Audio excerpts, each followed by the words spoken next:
आणि आजच्या राजकीय बातम्या आपण पाहूया।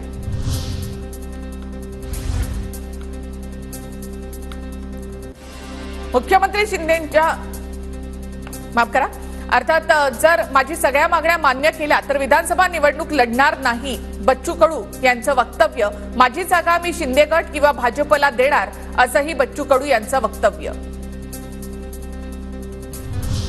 मुख्यमंत्री शिंदेंच्या बहीण सुनेचं घर 1500 रुपयांमध्ये चालेल काय? राऊतांचा शिंदेना सवाल। तर लाडक्या भावाप्रमाणे बहिणीला सुद्धा 10,000 देण्याची मागणी।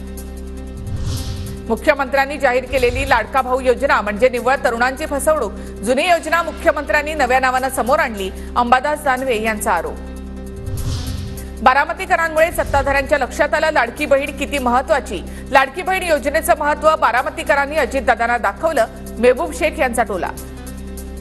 लंडनहून वाघनखं तात्पुरती भाड्यानं आणली आहेत। वाघनखं मुंबईपासून सातारापर्यंत वाजत गाजत आणायला हवी होती, जयंत पाटील यांची प्रतिक्रिया। मराठा आरक्षणाबाबत चर्चेचा आणि मुदतवाढीचं गुराळ किती दिवस सुरू ठेवणार?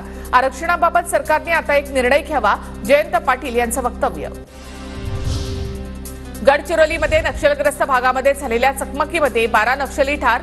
महाराष्ट्र पोलिसांच्या C60 जवानांकडून नक्षलवाद्यांना कंठस्नान, नक्षलवाद्यांचा मोठा शस्त्रसाठा जप्त। समृद्धी महामार्गाच्या शेवटच्या टप्प्याचं 98% काम पूर्ण। सप्टेंबर अखेरीस समृद्धीचा शेवटचा टप्पा सुरू होणार, MSRDCची माहिती। अकोला जिल्ह्यामधल्या बाळापूरमधील नगर परिषदेमध्ये पीक विम्यासाठी आमदार आक्रमक। बैठकीला पीक विम्याचे अधिकारी उपस्थित न राहिल्यामुळे संतप्त झालेले आमदार आणि शेतकऱ्यांनी तहसीलदारांच्या केबिनमध्ये स्वतःला कोंडून घेतलं।